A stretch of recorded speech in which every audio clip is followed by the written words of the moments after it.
ಶಿಡ್ಲಘಟ್ಟ ನೆಹರು ಕ್ರೀಡಾಂಗಣದಲ್ಲಿ ಸಂಭ್ರಮದ 80ನೇ ಸ್ವಾತಂತ್ರ್ಯೋತ್ಸವ ಆಚರಣೆ. ಶಿಡ್ಲಘಟ್ಟ ತಾಲೂಕು ಆಡಳಿತ ಹಾಗೂ ತಾಲೂಕು ರಾಷ್ಟ್ರೀಯ ಹಾಗೂ ನಾಡಹಬ್ಬಗಳ ಆಚರಣಾ ಸಮಿತಿ ವತಿಯಿಂದ ನಗರದ ನೆಹರು ಕ್ರೀಡಾಂಗಣದಲ್ಲಿ ಶನಿವಾರ 80ನೇ ಸ್ವಾತಂತ್ರ್ಯ ದಿನಾಚರಣೆ ಕಾರ್ಯಕ್ರಮವನ್ನು ಸಂಭ್ರಮದಿಂದ ಆಚರಿಸಲಾಯಿತು. ಕಾರ್ಯಕ್ರಮದಲ್ಲಿ ತಹಶೀಲ್ದಾರ್ ಗಗನ ಸಿಂಧು ಅವರು ರಾಷ್ಟ್ರ ಧ್ವಜಾರೋಹಣ ನೆರವೇರಿಸಿದರು.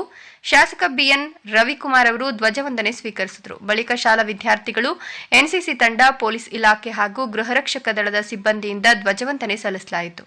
ಕಾರ್ಯಕ್ರಮವನ್ನು ಉದ್ದೇಶಿಸಿ ಶಾಸಕ ಬಿಎನ್ ರವಿಕುಮಾರ್ ಮಾತನಾಡಿ, 80 ವರ್ಷಗಳ ಸ್ವಾತಂತ್ರ್ಯದ ಅವಧಿಯಲ್ಲಿ ಭಾರತ ದೇಶವು ಶಿಕ್ಷಣ, ವಿಜ್ಞಾನ, ತಂತ್ರಜ್ಞಾನ, ಆರ್ಥಿಕತೆ ಸೇರಿದಂತೆ ವಿವಿಧ ಕ್ಷೇತ್ರಗಳಲ್ಲಿ ಗಮನಾರ್ಹ ಪ್ರಗತಿ ಸಾಧಿಸಿದೆ ಎಂದರು.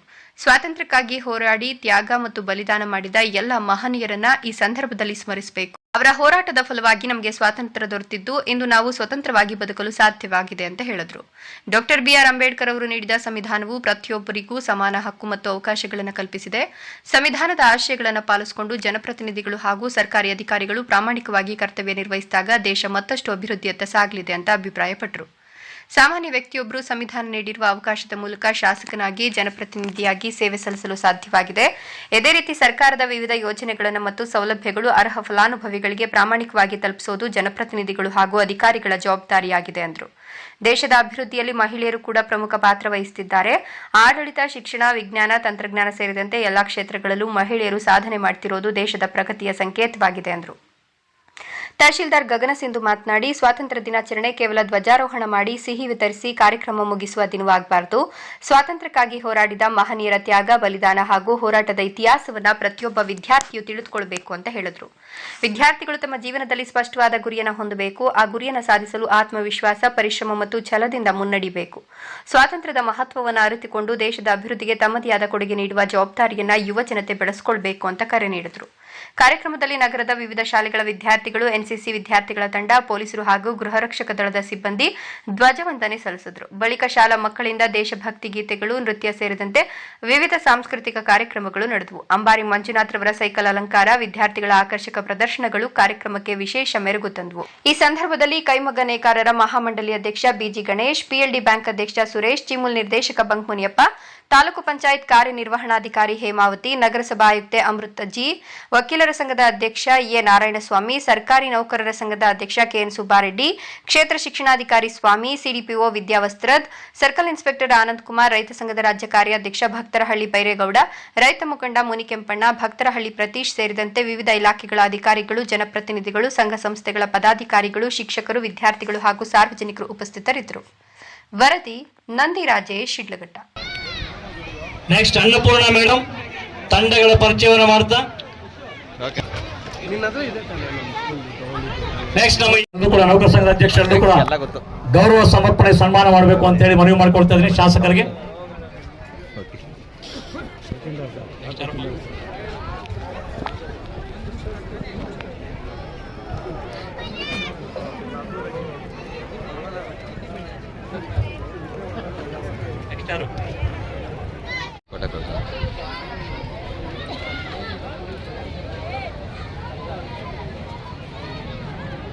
ಈ ಕಾರ್ಯಕ್ರಮದ ಎಲ್ಲರಿಗೂ ಕೂಡ ವಂದನೆಗೆ ಮತ್ತೆ ನಮ್ಮ ಪ್ರೀತಿಯ ಶಿಕ್ಷಕರಿಗೆ ಮತ್ತೆ ಎಲ್ಲಾ ವಿದ್ಯಾರ್ಥಿಗಳಿಗೆ ಇವತ್ತಿನ ಕಾರ್ಯಕ್ರಮದ ಬಿಂದುವಾಗಿರುವಂತ ಎಲ್ಲಾ ವಿದ್ಯಾರ್ಥಿ ಮಕ್ಕಳು ತಮ್ಮ ಯಶಸ್ಸು ಮತ್ತೆ ತಮ್ಮ ಕೀರ್ತಿ ಏನಿದೆ ತಮ್ಮ ಮುಖದಲ್ಲಿ ರಾರಾಜಿಸ್ತಿದೆ.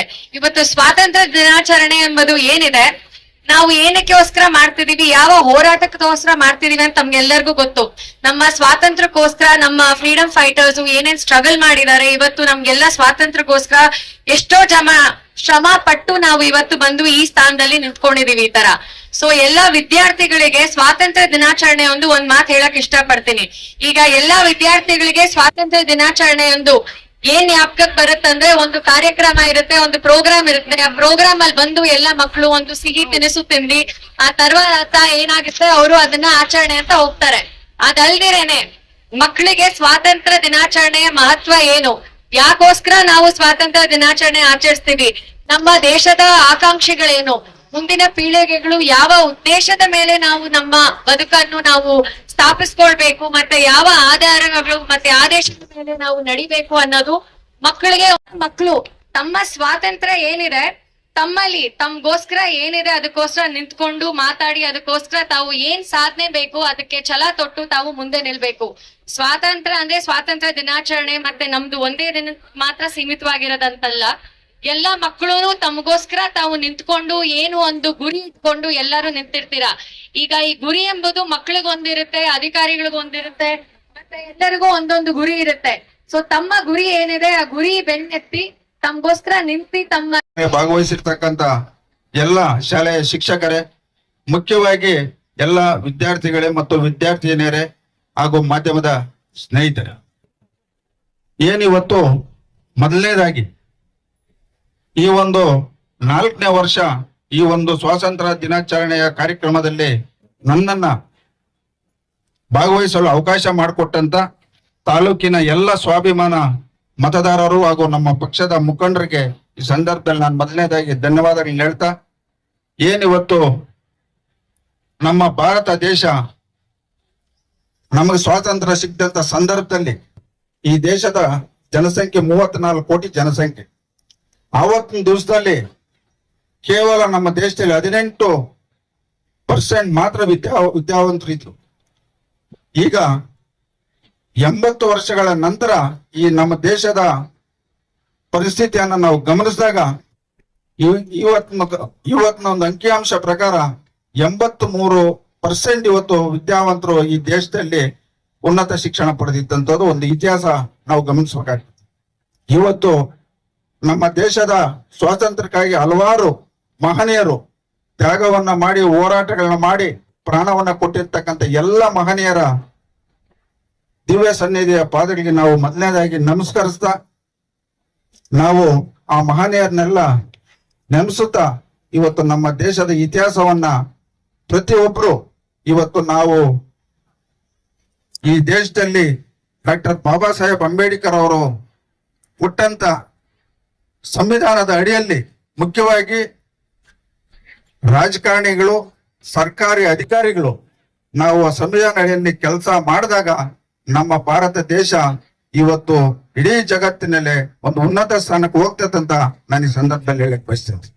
ಇವತ್ತು ನಮ್ಮ ಭಾರತ ದೇಶ ಇವತ್ತು ಇಡೀ ಜಗತ್ತಿನಲ್ಲೇ ಅತಿ ಹೆಚ್ಚಿನ ಜನಸಂಖ್ಯೆ ಇರ್ತಕ್ಕಂಥ ದೇಶ ಹಿಂದಿಟ್ಟು ಇವತ್ತು ಒಂದು ಈ ದೇಶವನ್ನು ಮುನ್ನಡೆಸ್ತಕ್ಕಂಥ ಈ ದೇಶದ ಪ್ರಧಾನ ಮಂತ್ರಿಗಳಾದಂತ ನರೇಂದ್ರ ಮೋದಿಜಿ ಅವ್ರನ್ನು ಸಹ ನಾವು ಈ ಸಂದರ್ಭದಲ್ಲಿ ನಾವು ಸ್ಮರಿಸಬೇಕಾಗ್ತೈತಿ. ಇವತ್ತು ಬಾಬಾ ಸಾಹೇಬ್ ಅಂಬೇಡ್ಕರ್ ಅವರು ಸಂವಿಧಾನ ಇವತ್ತು ಅವರ ಒಂದು ಆಲೋಚನೆ ಪ್ರತಿಯೊಬ್ಬರಿಗೂ ಸಮಾನತೆಯನ್ನ ಸಿಕ್ಕಬೇಕು ಅಂತ ಅವ್ರು ಏನು ಸಂವಿಧಾನ ಬರೆದ್ರು ಅದಕ್ಕೆ ಅನುಗುಣವಾಗಿ ಇವತ್ತು ನಮ್ಮ ಭಾರತ ದೇಶದ ಮೊದಲನೇ ಪ್ರಜೆ ಇವತ್ತು ರಾಷ್ಟ್ರಪತಿಗಳು ಮುರ್ಮಾ ಮೇಡಮ್ನವರು ಒಂದು ಬುಡಕಟ್ಟು ಸಮುದಾಯದ ಒಬ್ಬ ಮಹಿಳೆ ಈ ದೇಶದ ಇವತ್ತು ರಾಷ್ಟ್ರಪತಿ ಆಗಿರ್ತಕ್ಕಂಥದ್ದು ಈ ದೇಶದ ಒಂದು ಹೆಮ್ಮೆ ಅಂತ ನಾನು ಈ ಸಂದರ್ಭದಲ್ಲಿ ಹೇಳ್ತಾ, ಇವತ್ತು ಮಹಿಳೆಯರಿಗೂ ಸಹ ಇವತ್ತು ಈ ದೇಶದಲ್ಲಿ ನಮ್ಮ ರಾಜ್ಯದಲ್ಲಿ ಇವತ್ತು ಎಲ್ಲಾ ರಂಗದಲ್ಲಿ ಇವತ್ತು IAS ಇರ್ಬೋದು, KAS ಇರ್ಬೋದು, ಇವೆಲ್ಲ ಇವತ್ತು ಮಹಿಳೆಯರಿಗೂ ಸಿಗ್ಬೇಕಾದ್ರೆ ನಾವು ಸಂವಿಧಾನ ಅಡಿಯಲ್ಲಿ ಅಂತ ನಾನು ಈ ಸಂದರ್ಭದಲ್ಲಿ ಹೇಳ್ತಾ, ಇವತ್ತು ನಾನು ಸಹ ಈ ಶಿಡ್ಲಘಟ್ಟ ವಿಧಾನಸಭಾ ಕ್ಷೇತ್ರದಲ್ಲಿ ಒಬ್ಬ ಸಾಧಾರಣ ವ್ಯಕ್ತಿ ಶಾಸಕನಾಗಬೇಕಾದ್ರೆ ಇದಕ್ಕೆ ಕಾರಣ ಡಾಕ್ಟರ್ ಬಾಬಾ ಸಾಹೇಬ್ ಅಂಬೇಡ್ಕರ್ ಅವರು ಬರೆದಿರ್ತಕ್ಕಂಥ ಒಂದು ಸಂವಿಧಾನದಿಂದ ನಾನು ಇವತ್ತು ಈ ಕ್ಷೇತ್ರದ ಶಾಸನ ಐತೆ. ಇವತ್ತು ನಮ್ಮ ಒಂದು ಜವಾಬ್ದಾರಿ, ಇವತ್ತು ಒಬ್ಬ ಜನಪ್ರತಿನಿಧಿಯಾದ ಜವಾಬ್ದಾರಿ ಏನಿವತ್ತು ಸರ್ಕಾರದಿಂದ ಬರ್ತಕ್ಕಂಥ ಸವಲತ್ತುಗಳು, ಸರ್ಕಾರದಿಂದ ಬರ್ತಕ್ಕಂಥ ಯೋಜನೆಗಳು, ಸರ್ಕಾರದಿಂದ ಬರ್ತಕ್ಕಂಥ ಪ್ರತಿಯೊಂದನು ಎಲ್ಲರೂ ಪ್ರಾಮಾಣಿಕತೆಯಿಂದ ಕೆಲಸ ಮಾಡಿದಾಗ ಅದು ಪ್ರತಿಯೊಬ್ಬರಿಗೂ ಫಲಾನುಭವಿಗಳಿಗೆ ತಲುಪಿಸ್ತಕ್ಕಂಥ ಸಂದರ್ಭ ನಾವೆಲ್ಲರೂ ಮಾಡಿದಾಗ ಈ ದೇಶ ಇನ್ನ ಉನ್ನತ ಸ್ಥಾನಕ್ಕೆ ಹೋಗ್ತದೆ ಅಂತ ನಾನು ಈ ಸಂದರ್ಭದಲ್ಲಿ ಹೇಳ್ತಾ, ಇವತ್ತು ಏನ್ ನಮ್ಮ ಶಿಡ್ಲಘಟ್ಟ ಕ್ಷೇತ್ರದಲ್ಲಿ ಇವತ್ತು ಎಲ್ಲ ಅಧಿಕಾರಿಗಳು, ಎಲ್ಲ ಇಲಾಖೆ ಅಧಿಕಾರಿಗಳ ಒಂದು ಸಹಕಾರದಿಂದ ಮತ್ತು ವಿಶೇಷವಾಗಿ ನಮ್ಮ ಪೊಲೀಸ್ ಇಲಾಖೆ ಸಿಬ್ಬಂದಿ ಮತ್ತು ಎಲ್ಲ ಅಧಿಕಾರಿಗಳಿಂದ ಇವತ್ತು ಈ ಕಾರ್ಯಕ್ರಮ ಅಚ್ಚುಕಟ್ಟಾಗಿ ನೆರವೇರಿದೆ. ಈ ಒಂದು ಕಾರ್ಯಕ್ರಮ